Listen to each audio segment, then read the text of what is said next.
Dear listeners, welcome to Whimsy Woven Stories, where Reddit's tales come alive in mesmerizing narratives. I, a 50-year-old male, discovered that my wife, a 49-year-old female, had been having an affair for over 20 years. I was devastated by this revelation and initiated divorce proceedings. This has been a challenging experience for our 4 children. However, I am unable to continue living with someone I cannot trust. Prior to our marriage, my wife's family possessed wealth and demanded that I sign a prenuptial agreement. I had no objections at the time, but since then, the family fortune has been lost due to poor investments and legal disputes. My wife was a homemaker for the majority of our marriage, and our youngest child is 19 years old. As a result of the prenuptial agreement, she is unable to inherit any assets upon my death. In short, my wife will be financially disadvantaged as a result of the agreement. The only asset we owned together was our house, which was paid off. However, my wife will be unable to afford the upkeep or home fees, effectively rendering her homeless. I have no intention of providing her with any form of support, as I have refused direct contact since serving my wife divorce papers. However, she has been attempting to involve the children in the proceedings, which is an act of deception. We have 2 sons, aged 23 and 21, and 2 daughters, aged 25 and 19. My wife has been attempting to persuade the children to persuade me to halt the divorce proceedings in favor of counseling. This follows my informing the children that I have no interest in continuing my relationship with their mother. The children have largely acquiesced, with the exception of my eldest daughter, Christy. She is very close to her mother and finds it difficult to envisage a life without her parents being married. Christy has informed me that her mother recognizes her mistake and is prepared to do whatever is necessary to rectify the situation. She has also stated that I informed her that it was not her responsibility to resolve the issue and that her suggestions were inappropriate. Since then, the only time Christy contacts me is when she is in a distressed state and requests that I refrain from causing further distress to the family. I am aware that this is a challenging situation for her and have offered to provide financial assistance for therapy to help her cope with her emotions. However, she has stated that there would be no need for her to seek therapy if I were not attempting to divorce her mother. It is challenging to act rationally and decline therapy. I have decided to limit contact until after the divorce. However, my other children report that Christy's behavior is worsening. Am I misguided for taking a step back from my daughter for a while? Some relevant comments. It is important to note that emotions should not be acted upon without rational thought and consideration. Distressing oneself is not a constructive approach. Some of the responses to this situation are misguided. Firstly, it is important to acknowledge that while infidelity is a serious issue, it is not the sole determining factor in the situation. The actions of the mother have resulted in a complex situation, with the daughter also being a victim of her mother's actions. This extends to the other children as well. The father's actions have also had a significant impact on the family, regardless of the children's age. It is essential to recognize that the divorce affects the entire family system. The assumption that your ex is correct is erroneous. I have previously experienced a similar situation, albeit at a younger age. It is inaccurate to believe that the issue is unrelated to the children. Christy is distressed, and her mother is exploiting her vulnerability to influence her and potentially you. Her actions are causing her own world to collapse. Cheating is a serious issue, but this is an additional concern. It is unfortunate that Christy has not yet acknowledged this. However, it is probable that she will do so in time. It would be advisable to refrain from communicating with her once the divorce is finalized. It may be beneficial to reach out to her in order to prevent the loss of contact. It is important to note that the individual in question has chosen to cheat on their spouse rather than seeking resolution through open communication. This decision has resulted in the loss of a potential opportunity for marital therapy. It is now too late for this course of action. Furthermore, given that the children are all adults, it would not be a cause for concern to withhold support. The individual in question will be required to reinvent themselves and secure employment. It would be advisable to inform your daughter that you will provide financial assistance for therapy, should she require it. She desires this, but you are unable to provide further assistance. I have perused a few responses and wish to clarify a few points. One commenter asserted that she would effectively be homeless. This was a misinterpretation. I wish to set the record straight. My wife and I own the house together. As long as we sell the house and split the proceeds, she will receive something. My wife did not give up her career to raise our children. We could have hired a nanny. She did not desire this arrangement and instead chose to be a stay-at-home mother for our children due to the financial support she received from her family. She received a monthly allowance from the estate, and I also paid for a housekeeper to assist her. Once my wife reached 30, she began receiving a monthly allowance from the family estate. This was addressed in the prenuptial agreement, so I was unable to claim half in exchange. She was unable to receive alimony. My wife initiated the divorce proceedings, and she even raised the issue as a form of a preemptive strike. I only discuss the divorce when someone else brings it up, which Christy wants to do all the time. I am not abandoning my daughter. I am merely reducing my contact with her until the divorce is finalized. This is because she is persistently attempting to pressure me into taking her mother back and is refusing to attend therapy that I will pay for. To the comments inquiring as to why my wife cheated, I find the question somewhat offensive. I am unsure as to how this information changes the situation or whether I should care. The man with whom my wife cheated on me was younger, and he appeared to be no older than 30. I have included this information for your consideration. Edit, update, refuse to approve a separate update post. Conclusion, I would like to express my gratitude for your kind words and support and how to, in order to address the situation with my daughter, I decided to implement some of the advice that had been provided. This involved scheduling a meeting with her to explain that the issues between her mother and I were not her fault, and that I would never be able to reconcile with a woman who had deceived me in such a significant manner. I informed her that I was attempting to be as forgiving and empathetic as possible, but that I would not tolerate individuals who lied with malicious and selfish intent and attempted to cut them out of my personal life. I attempted to remain calm and loving towards my child, but this approach was unsuccessful. Christy subsequently broke down and attempted to persuade me to reconsider my decision to divorce her mother and forgive her. I refused and subsequently went into a period of no contact with Christy. I only spoke to her again 2 days before my other daughter Jane's 20th birthday via text message requesting that she refrain from discussing the divorce. This was to be the first occasion on which my wife and I would be in each other's company since I initiated the divorce proceedings. I sent the same text to her mother and did not receive a reply from either of them on Jane's birthday. The atmosphere was somewhat tense and awkward, but I considered the situation to be progressing well until my wife adopted a passive-aggressive stance in a speech about the merits of family unity during significant occasions. Her words were met with a degree of skepticism by all present, including my son Jack, aged 23, who took the opportunity to challenge her. My wife then proceeded to defend her mother, stating that she was being selfish for bringing up the topic on Jane's birthday. My daughter Jane was understandably upset by this and revealed that the only reason Christy was on their mother's side for reconciliation was because she not only knew about the affair, but helped her mother cover it up. This led to a significant disagreement which was not going to be resolved immediately. I ended up leaving the situation and was further distressed by the outcome.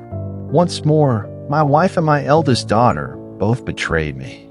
I was aware that my daughter was closer to her mother than to me, and I was content with that. However, I am unsure of what I did to make my daughter so disloyal to me. I have now resolved to go full in sea with her until after the divorce and possibly for the rest of my life. I have been married for 15 years. I have known my wife since I was 8 years old. We have 3 daughters together. I am weary of feeling like an outsider in my relationships with my 3 daughters.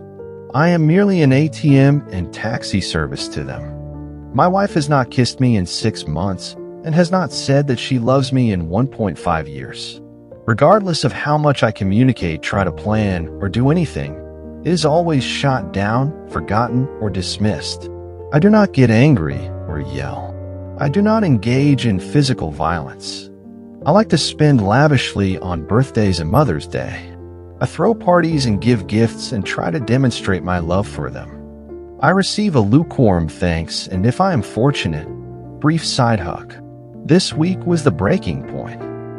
Father's Day. I wake up to an empty house. There is no note. Nothing was written on the calendar. Nothing was said beforehand. I send a text message and receive a reply. On the day in question, the women were out for a spa day. There was no indication that they would be returning home at a specific time. When dinner time came around, they did not return. I asked them how their day had been, and they replied that it had been fine. I inquired about their dinner plans, but they did not mention anything about it being Father's Day. There was no mention of it being Father's Day. I inquired about their well-being, but they did not respond. I suggested plans for the following day, but they rejected them. I suggested food, but they also rejected that idea. I asked about watching a movie, but they also rejected that idea. On the evening of Wednesday, which was my birthday, they were all too busy to engage in any meaningful conversation. On Thursday night, I was in bed, and my wife was next to me. She rolled over and said in a somewhat disinterested tone, "Oh, your birthday was the other day. I guess you expect to have sex." I replied, "No, I don't expect lovemaking at this point. I don't expect anything anymore." She then asked, "What is that supposed to mean?" I inquired as to the last occasion on which we shared a kiss, which she informed me was approximately a week prior. I then asked her when the last time was that we engaged in sexual intercourse. She replied that it was at the beginning of the year. I then asked her when the last time was that we made love.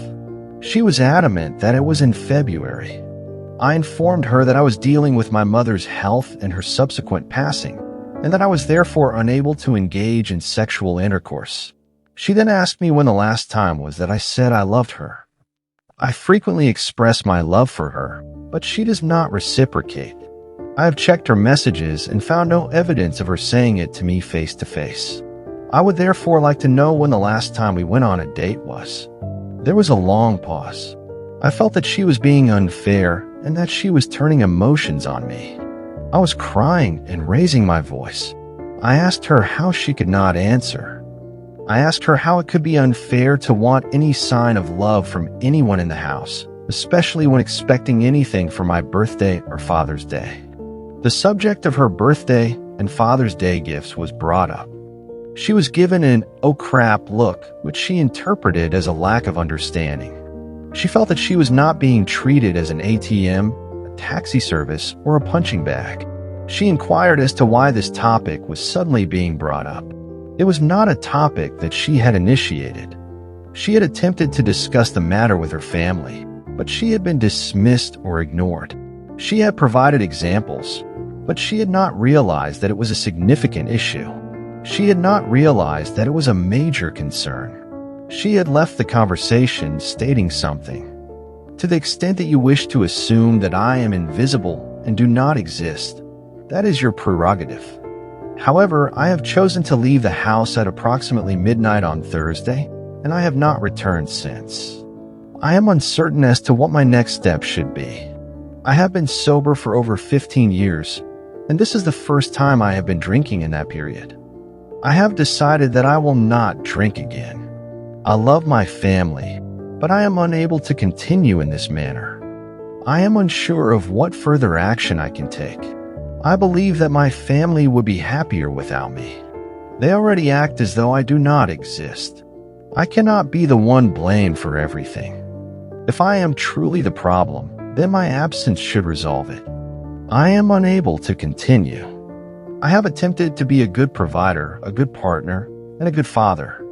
I have never missed an event involving our children. I have never prioritized work.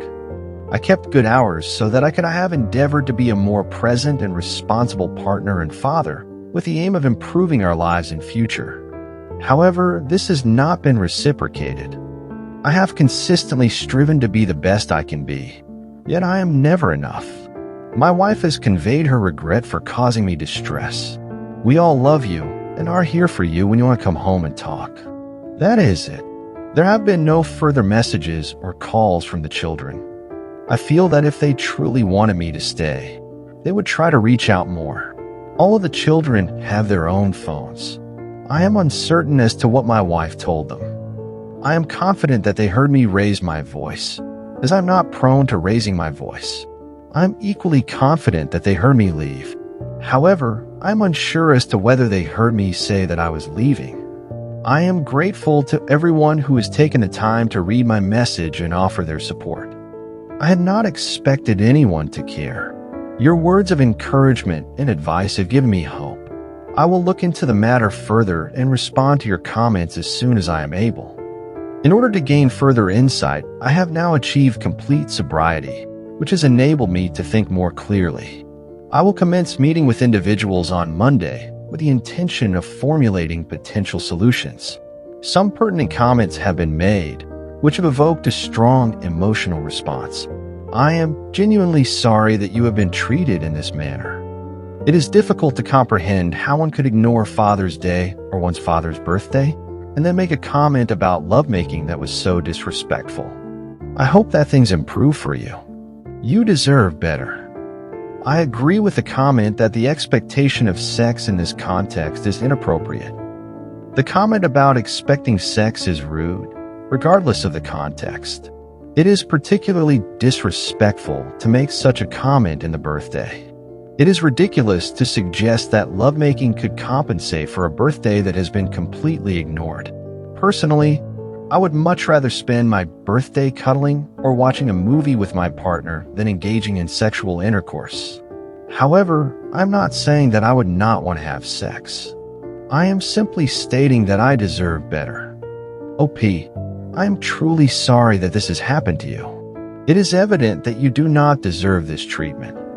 It is important to note that your children do love you and care for you. However, it appears that they may be learning from their mother how to treat you. It is crucial to recognize that this is not representative of their true character. It is my hope that the situation will be resolved in the most favorable manner possible for you.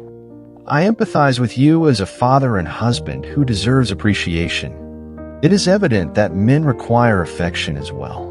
It seems that your children may have learned this behavior from your wife.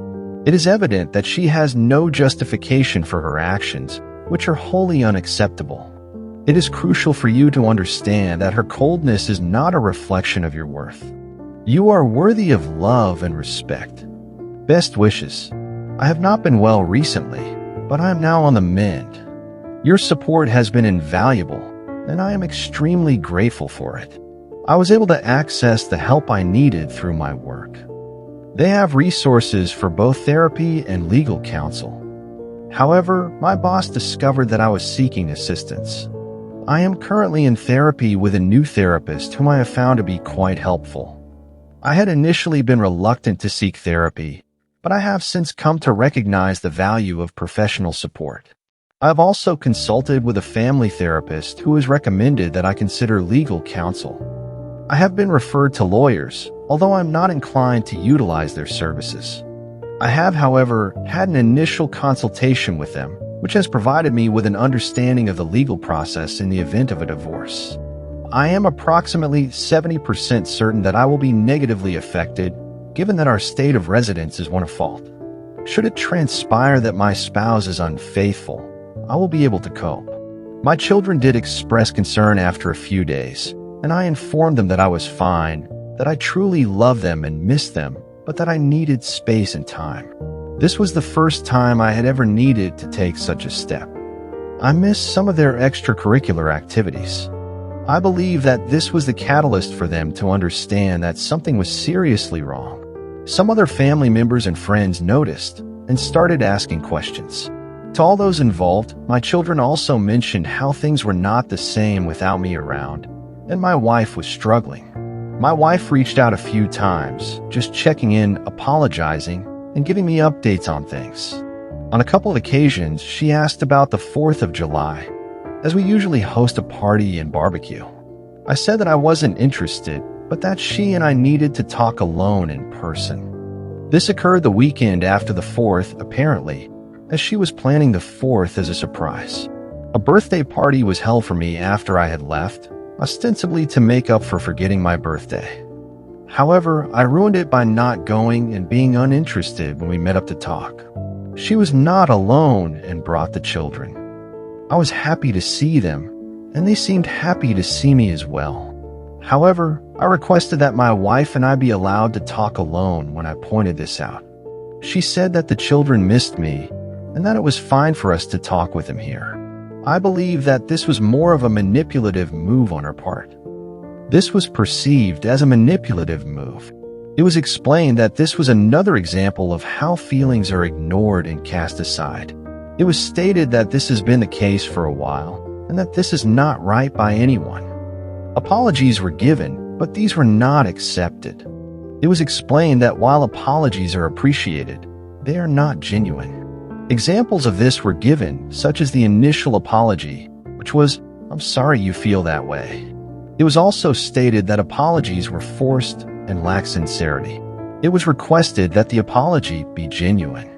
Furthermore, I asserted that she is establishing a precedent and setting expectations regarding how I am treated and how our daughters will perceive and interact with me in their future relationships. It is unacceptable for anyone to be treated in this manner. At this juncture, I believe my wife regretted involving the children. My 14-year-old took my 11-year-old for some snacks, while my 17-year-old remained. I directly inquired if there was anyone else present. If she was engaging in physical, emotional, or other forms of infidelity, she appeared to exhibit a demeanor suggesting that I had just slapped her. She asserted that she would never engage in such behavior. I inquired as to why she was so adamant about us engaging in sexual intercourse in February. At this point, our daughter had left the room. Given the length of time that has elapsed, I'm perplexed as to why every aspect of our romantic relationship has deteriorated within the span of a year. She did not know that we had conversed for an additional 20 minutes. I finally produced 2 folders that I had with me. One was a document pertaining to the dissolution of our marriage, though it was not a full divorce. However, I had not yet reached the halfway point when I was compelled to present the other folder, which contained referrals from a therapist for both individuals and couples. It was imperative that she grasp the gravity of the situation, and thus I requested that she reflect on each other and determine her own desires.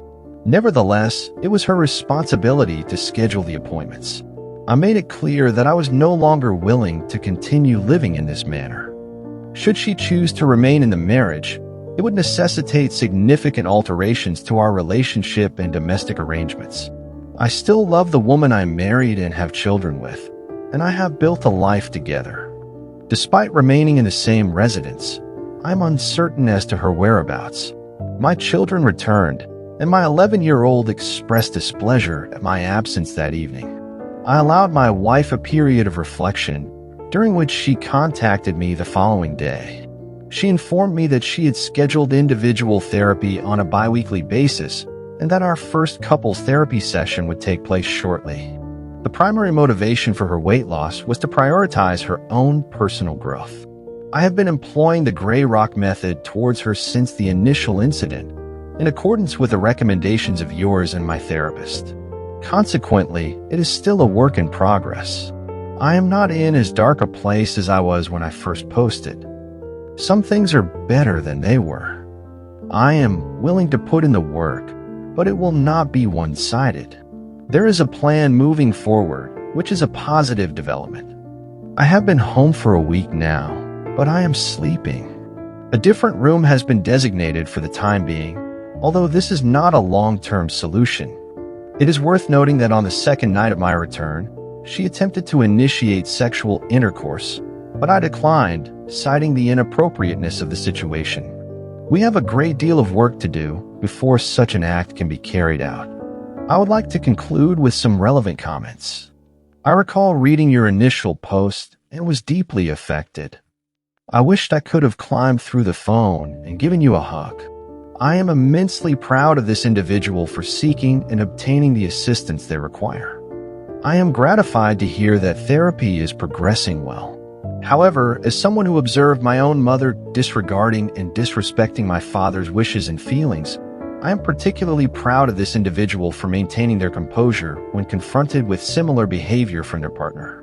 Regarding the fourth barbecue, I'm pleased to say that no harm was done. The bottom line is that the individual in question was hurt, and throwing a party was not going to fix the situation. It would have been preferable if the individual had been able to express their feelings in a more constructive manner. I agree that no real change would have been possible. However, I also wish to express my admiration for the way you conduct yourself as a father and partner. You deserve to feel loved too, and I hope your family will come to recognize that the children should not be exempt from accountability. They are old enough to understand and do better. They would have seen their friends posting and talking about Father's Day, and they did nothing. They did not care.